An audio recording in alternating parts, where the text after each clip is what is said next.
సప్త చిరంజీవుల్లో ఒకరైన అశ్వత్థామ గురించి మనం ఇప్పుడు తెలుసుకుందాం. కురుక్షేత్ర యుద్ధంలో తన తండ్రి అయిన ద్రోణాచార్యుడిని చంపారన్న కోపంతో అశ్వత్థామ పాండవుల కుమారులైన ఉప పాండవులను చంపేస్తాడు. ఇది తెలుసుకున్న అర్జునుడు అశ్వత్థామాని చంపడానికి వెళ్తాడు. అశ్వత్థామ బ్రహ్మాస్త్రాన్ని ప్రయోగిస్తాడు. అర్జునుడు కూడా బ్రహ్మాస్త్రాన్ని ప్రయోగిస్తాడు. అయితే దీనివల్ల పెద్ద ప్రళయం వస్తుందని అక్కడ ఉన్నటువంటి ఋషులు చెప్పడంతో అర్జునుడు తన అస్త్రాన్ని వెనక్కి తీసుకుంటాడు. ఆ సమయంలో అర్జునుడి కోడలు అభిమన్యుడి భార్య అయిన ఉత్తర గర్భంతో ఉంటుంది. ఈ అశ్వత్థామ ప్రయోగించిన అస్త్రం ఉత్తర గర్భంలోని శిశువును దహించబోతుంది. అప్పుడు ఉత్తర శ్రీకృష్ణుణ్ణి ప్రార్థిస్తుంది.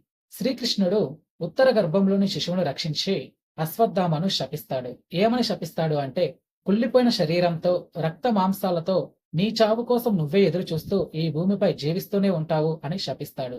ఈ విధంగా శ్రీకృష్ణుడి శాపం వల్ల అశ్వత్థామ చిరంజీవిగా ఈ భూమిపై ఇప్పటికీ బ్రతికే ఉన్నాడు.